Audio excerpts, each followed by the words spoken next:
Assalamualaikum teman-teman, selamat berjumpa lagi dengan saya Abdurrahman dan masih tetap di channel Abdurrahman ya.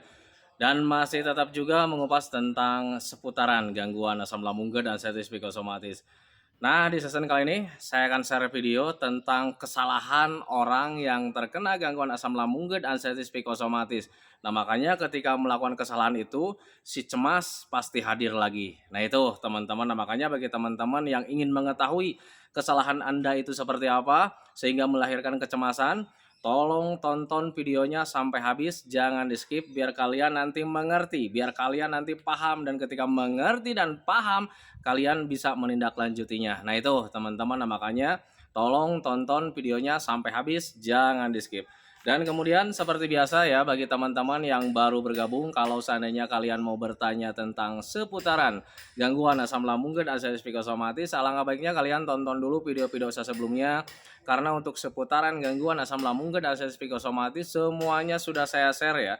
Dari mulai cerita saya yang terkena gangguan asam lambung dan sensitif psikosomatis, kemudian merasakan 1001 macam sensasi yang sangat tidak nyaman, itu sudah di-share teman-teman ya. Dan kemudian bagaimana cara menangani setiap sensasi yang hadir, itu juga sudah di-share. Nah, makanya biar lebih jelas, biar lebih detail, alangkah baiknya kalian tonton dulu video-video saya sebelumnya. Nah, itu teman-teman ya. Dan kemudian bagi teman-teman yang baru bergabung juga, seperti biasa juga kalau seandainya kalian belum subscribe channelnya, mohon videonya itu di-subscribe dulu karena untuk subscribe itu tidak memerlukan biaya, tidak memerlukan pendaftaran. Jadi subscribe itu adalah hal yang sangat mudah sekali bagi teman-teman lakukan ya. Jadi teman-teman itu cukup memijit saja tulisan subscribe biar kenapa? Jujur ya, biar videonya itu cepat berkembang dengan baik. Dan kalau seandainya videonya itu berkembang dengan baik, sudah barang tentu itu akan menambah semangat tersendiri buat saya untuk terus nge-share tentang seputaran gangguan asam lambung dan sensitif psikosomatis ini terhadap kalian. Kemudian yang lebih penting dan yang lebih utamanya, tekan juga tombol lonceng sama tombol like-nya ya. Biar kalian itu dapat notifikasi atau pemberitahuan video saya yang terbaru. Karena saya itu akan terus nge-share tentang seputaran gangguan asam lambung dan sensitif psikosomatis ini terhadap kalian dengan tujuan semoga saja videonya itu menjadi wasilah atau jalan keluar bagi kalian yang sedang mengalami gangguan asam lambung dan sensitif psikosomatis hingga membaik ya apalagi sampai sembuh total. Amin ya robbal alamin. Ya minimal hanya memberikan motivasi saja atau lebih minimalnya lagi hanya sekedar menemani kalian yang sekarang sedang merasakan tidak nyamannya dari gangguan asam lambung dan sensitif psikosomatis. Nah itu teman-teman ya. Nah kembali lagi ke topik utama teman-teman ya. Untuk orang-orang yang terkena gangguan asam lambung dan sensitif psikosomatis sebetulnya untuk sering melakukan kesalahan itu banyak teman-teman ya. Tetapi di sini saya akan sampaikan hanya beberapa saja biar kalian itu ya bisa bisa menyadari teman-teman ya terhadap kesalahan tersebut karena ketika kalian melakukan kesalahan tersebut itu pasti si cemas hadir lagi teman-teman ya sementara yang namanya cemas itu tidak paling tidak kita inginkan teman-teman ya karena ketika cemas hadir semua sensasi rasa tidak nyaman itu pasti ada.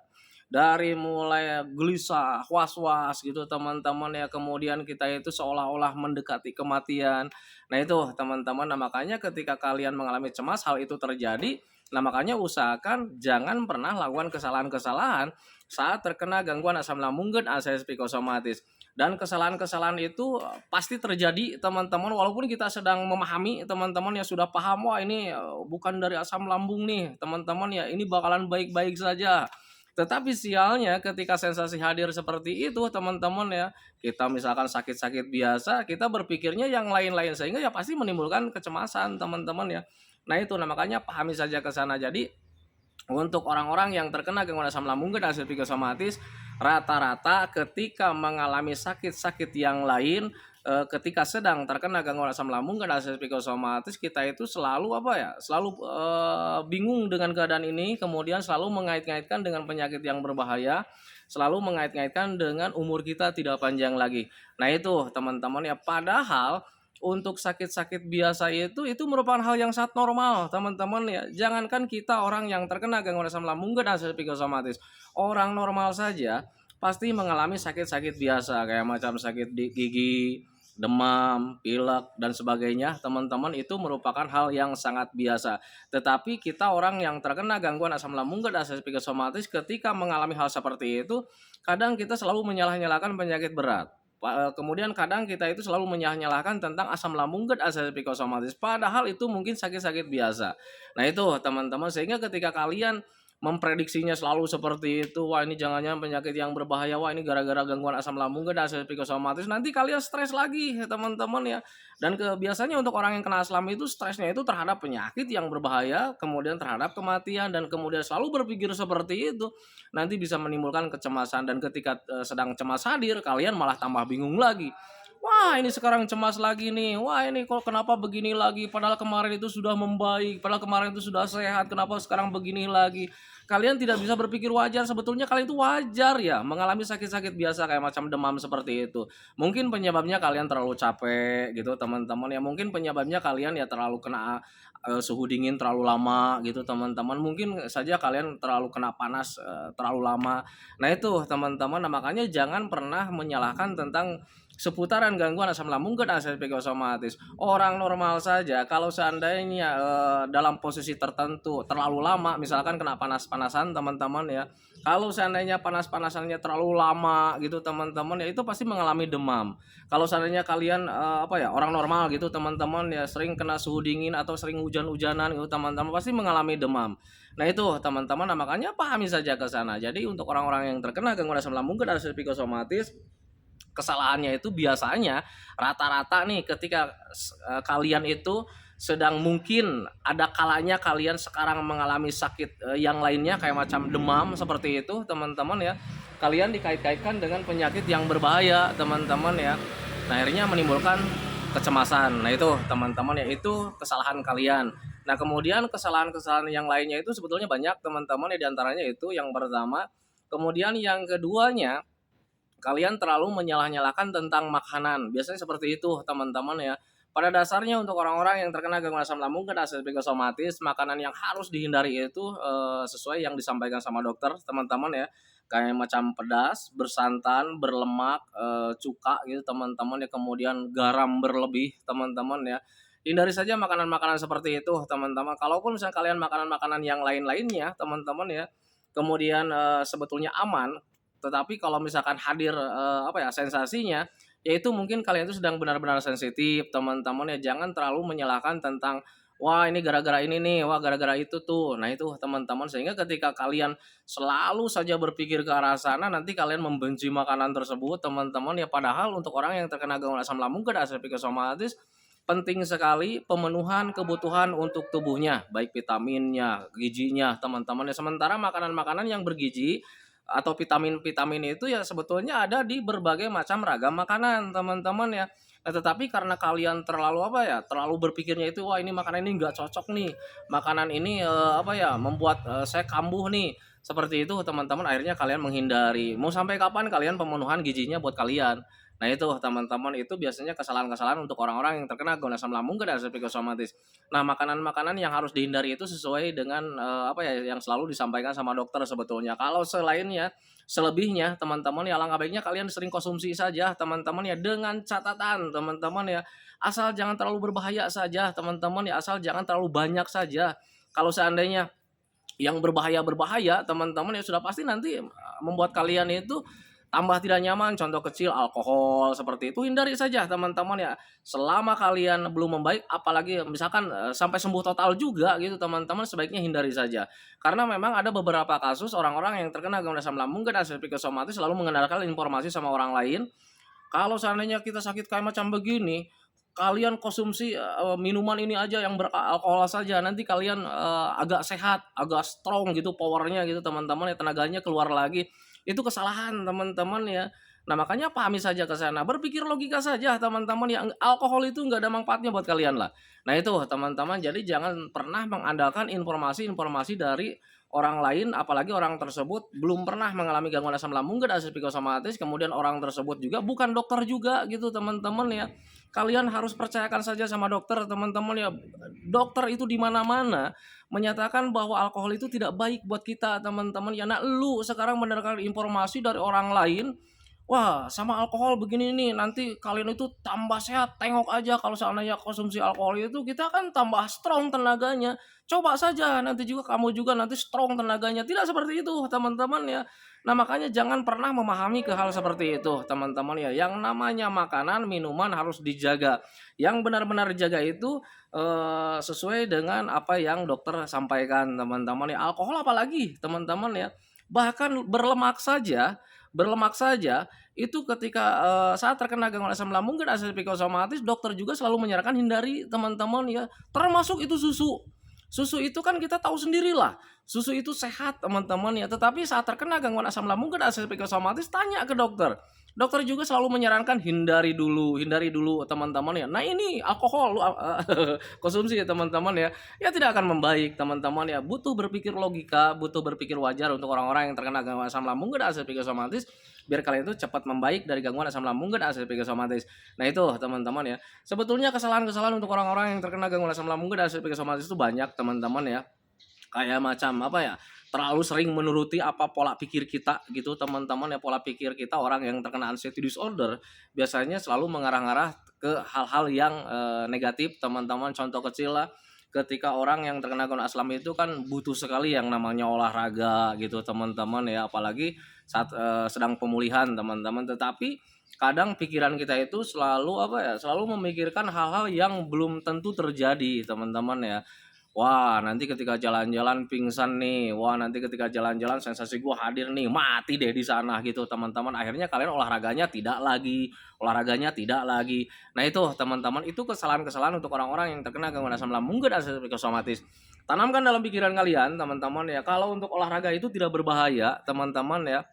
Mari berpikir logika saja. Kalau seandainya kalian mau jalan-jalan saja kalian banyak ketakutan di situ, sudah pasti kalian harus bisa menerima bahwa kalian itu anxiety disorder-nya itu masih besar, teman-teman ya. Pikiran kalian itu masih masih dipermainkan oleh pola pikir yang salah. Nah, itu teman-teman, makanya selalu tanamkan dalam pikiran kita bahwa ketika kita mau olahraga itu kita itu bakalan baik-baik saja, teman-teman ya, karena memang pada dasarnya bakalan baik-baik saja. Nah itu teman-teman, makanya pahami saja ke sana. Mari berpikir logika saja, mari berpikir wajar saja. Masa untuk jalan-jalan depan rumah bahaya? Kan tidak teman-teman ya. Nah itu biasanya orang yang terkena anxiety disorder-nya itu masih besar teman-teman, rata-rata seperti itu. Karena dulu juga sama lah gitu teman-teman ya. Jadi ketika saya dari rumah itu ya, kadang di dalam rumah itu sudah siap-siap ya. Sudah siap-siap pakai jaket gitu teman-teman, bawa air minum gitu ya, bawa cemilan juga di tas gitu ya. Jadi ketika mau keluar itu pas buka pintu itu kadang berpikir dua kali ya teman-teman ya. Nanti sensasi di sana hadir, gue mati nggak ya? Nah selalu saja seperti itu teman-teman. Tetapi kalau misalnya dilawan teman-teman ya, kalian bakalan baik-baik saja teman-teman. Adapun misalkan ketika kalian jalan-jalan nih, sensasi hadir teman-teman ya, tetapi nggak apa-apa teman-teman ya. Karena jujur untuk orang-orang yang terkena gangguan asam lambung dan asam psikosomatis itu nggak ada pilihan teman-teman ya. Tidak ada pilihan sama sekali. Kita diam di rumah, sensasi hadir, teman-teman ya. Kita jalan-jalan atau olahraga, sensasi hadir. Nah, tetapi menurut saya pribadi, teman-teman ya, alangkah baiknya kita sering olahraga saja. Karena dengan olahraga itu nanti banyak sekali pelatihannya. Pelatihan buat pikiran ada, teman-teman. Pelatihan buat perasaan ada, teman-teman ya. Pelatihan dari mental juga ada.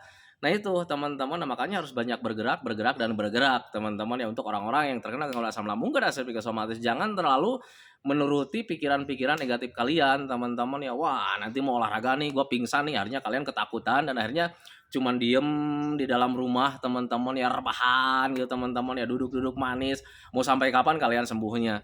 Nah itu teman-teman, makanya untuk orang-orang yang terkena gangguan asam lambung dan asam psikosomatis itu sebetulnya obatnya ada dalam diri kita masing-masing teman-teman ya. Kalau seandainya kita bisa melawan ketakutan, bisa menyingkirkan ketakutan, bisa menyingkirkan pemikiran-pemikiran negatif teman-teman ya, sudah pasti kalian itu sembuh total dari gangguan asam lambung dan asam psikosomatis. Nah itu teman-teman ya. Adapun kalau misalnya kalian sakit gitu teman-teman ya, Pak saya mentalnya sekarang udah kuat nih, udah berbisa apa ya, udah bisa berpikir wajar ini teman-teman ya. Tetapi kenapa sekarang sakit demam gitu kan teman-teman ya. Kalian untuk sakit demam teman-teman ya, jangankan untuk orang-orang yang terkena gangguan asam lambung dan asam psikosomatis, orang normal saja pasti mengalami sakit demam teman-teman ya. Karena setiap orang itu kalau seandainya masih hidup di dunia ini teman-teman ya, pasti kita itu tidak akan apa ya, tidak akan jauh-jauh dari sakit teman-teman ya. Karena apa? ya daya tahan tubuh manusia itu terbatas teman-teman ya. Kalau seandainya kalian sering panas-panasan, demam teman-teman ya. Kalau seandainya kalian sering hujan-hujanan, demam. Nah itu teman-teman ya. Tetapi kalau misalnya kalian mengelak juga nih, Pak saya itu nggak panas-panasan, tidak hujan-hujanan, tidak ada suhu dingin, normal-normal saja. Bahkan suasana ini adem di rumah itu teman-teman ya. Bahkan olahraganya juga lancar teman-teman ya. Nggak terlalu kecapean, olahraganya diatur. Pokoknya semuanya serba perfect teman-teman ya. Tetapi kalau seandainya kalian pola pikirnya masih salah teman-teman ya, selalu berpikir mumet, ruwet terhadap penyakit teman-teman ya, itu bisa menyebabkan demam teman-teman ya. Kenapa bisa seperti itu? Ya karena yang membuat demamnya itu bukan di hidup perfectnya teman-teman, tetapi di stresnya teman-teman ya. Ketika kalian sering stres, itu banyak sekali responnya teman-teman ya. Di perasaan, di pikiran, di tubuh pasti ada responnya. Termasuk di tubuh itu responnya paling kalian sering mengalami demam. Nah itu teman-teman, dan ketika demam kalian jangan pernah berpikir wah ini asam lambung kambuh nih. Asam lambung itu tidak menyebabkan demam teman-teman ya. Jadi asam lambung itu yang paling hadir teman-teman ya. Paling juga begah, kembung teman-teman, ulu hati terasa sakit gitu teman-teman ya. Kemudian sering apa ya, sering dada terasa panas, tenggorokan terasa mengganjal teman-teman ya, sering kayak macam di mulut itu pahit teman-teman, kemudian di perut sakit melilit, kemudian perih-perih, kemudian mencret teman-teman ya. Paling seputaran itu saja teman-teman yang membuat demam itu sifat waspada tubuh kita teman-teman, karena tubuh kitanya bertahan teman-teman ya. Di situ ada kontraksi lah dan sehingga menimbulkan demam. Dan kemudian ketika stres juga sama teman-teman ya. Ketika stres itu biasanya untuk orang yang kena asam itu stresnya terhadap hal-hal yang negatif teman-teman ya, sehingga kita itu menjadi waspada teman-teman, dan ketika waspada di situ ada kontraksi teman-teman dan akhirnya menyebabkan demam juga. Nah itu teman-teman, nah, makanya pahami saja ke sana. Jadi untuk orang-orang yang terkena gangguan asam lambung dan asam somatis harus bisa menghindari hal-hal yang membuat stres, hal-hal yang membuat kita itu terlalu banyak pikiran, dan biasanya pemikiran-pemikirannya itu tentang disakit sih sebetulnya teman-teman ya, tentang di hal-hal yang sedang kita rasakan sekarang teman-teman ya. Padahal untuk, saat ini, saat terkena gangguan asam lambung dan asam psikosomatis, seharusnya kalian itu belajar masa bodoh saja karena ini tidak berbahaya, yang penting gimana caranya supaya 3P-nya itu tetap jalan teman-teman ya. Makanya pahami saja ke sana biar kalian itu cepat membaik dari gangguan asam lambung dan asam psikosomatis. Nah itu teman-teman ya. Nah itu teman-teman ya videonya. Kesalahan-kesalahan untuk orang-orang yang terkena gangguan asam lambung dan asam psikosomatis sebetulnya banyak sekali sih sebetulnya teman-teman, dan kesalahan-kesalahan itu biasanya jarang kita sadari lah gitu teman-teman. Nah, makanya saya share videonya itu biar kalian itu ya bisa menyadarinya, kemudian memahaminya, dan kemudian ketika memahaminya kalian tuh bisa memakluminya. Contoh kecil ketika kalian sekarang sedang sakit nih, misalkan sakit demam gitu teman-teman ya.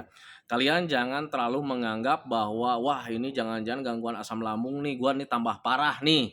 Jangan pernah berpikir seperti itu, karena ketika kalian selalu berpikir seperti itu nanti akan menambah kecemasan teman-teman, karena berpikirnya wah asam lambung gua parah nih, asam lambung gua parah nih, pasti menyebabkan kematian. Itu teman-teman, dan akhirnya kalian menjadi cemas lagi. Nah itu teman-teman ya. Untuk sakit-sakit itu merupakan hal yang sangat wajar, apalagi kalau seandainya sakitnya itu cuman demam, cuman batuk, cuman pilek, cuman sakit kepala teman-teman ya. Orang yang tidak terkena gangguan asam lambung dan asam psikosomatis juga pasti mengalami hal seperti itu, karena daya tahan tubuh kita itu manusia itu ya terbatas teman-teman. Kalau seandainya melebihi kapasitasnya itu pasti nanti bisa mengalami sakit. Kecuali kalau seandainya kalian sakitnya yang parah-parah teman-teman ya, boleh kalian cemaskan kayak macam, "Pak, saya itu sekarang sudah diperiksa nih ke dokter, ternyata saya dinyatakan ada gangguan jantung." Boleh itu kalian cemaskan teman-teman ya, karena jantung itu merupakan hal yang sangat, fatal teman-teman ya, kalau seandainya tidak ditangani dengan serius, itu pasti menyebabkan kematian teman-teman. Tetapi kalau cuman demam, sakit gigi, pilek gitu teman-teman ya, itu kalau seandainya kalian, jaga saja suhu dingin, suhu panas, kemudian perbanyak minum gitu teman-teman, kemudian istirahat di malam harinya itu harus cukup, itu nanti juga membaik dengan sendirinya.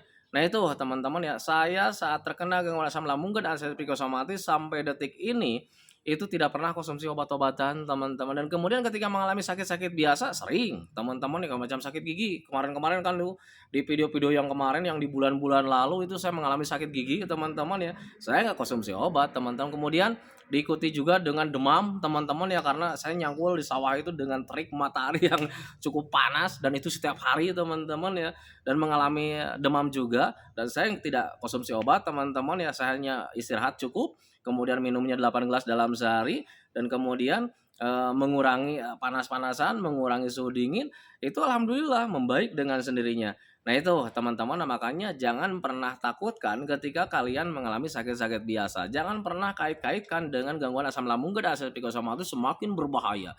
Nah itu teman-teman nanti bisa menimbulkan kecemasan tersendiri buat kalian, dan ketika cemas hadir ya sudah pasti semuanya ambiar lagi.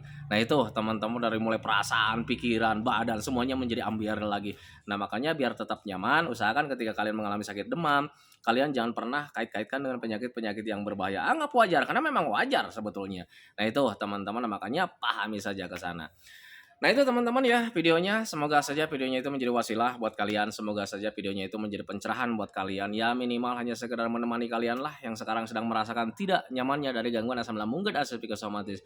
Kemudian seperti biasa sebelum saya akhiri videonya, saya selalu mendoakan sama teman-teman itu, semoga saja teman-teman itu cepat sehat lagi, cepat sembuh lagi, cepat kembali lagi keadaan kalian yang dulu, baik semangatnya, moodnya, tertawanya, pokoknya kehidupan kalian yang berwarna itu semoga saja cepat kembali lagi, karena memang saya yakin 100% bahwa keadaan kalian yang dulu itu sangat dirindukan sekali. Nah itu teman-teman ya. Kemudian doakan saya juga teman-teman ya, agar saya itu tetap sehat, tetap kuat, tetap ceria, agar masih bisa tetap menemani kalian. Nah itu teman-teman ya. Saya hentikan videonya teman-teman ya. Assalamualaikum warahmatullahi wabarakatuh.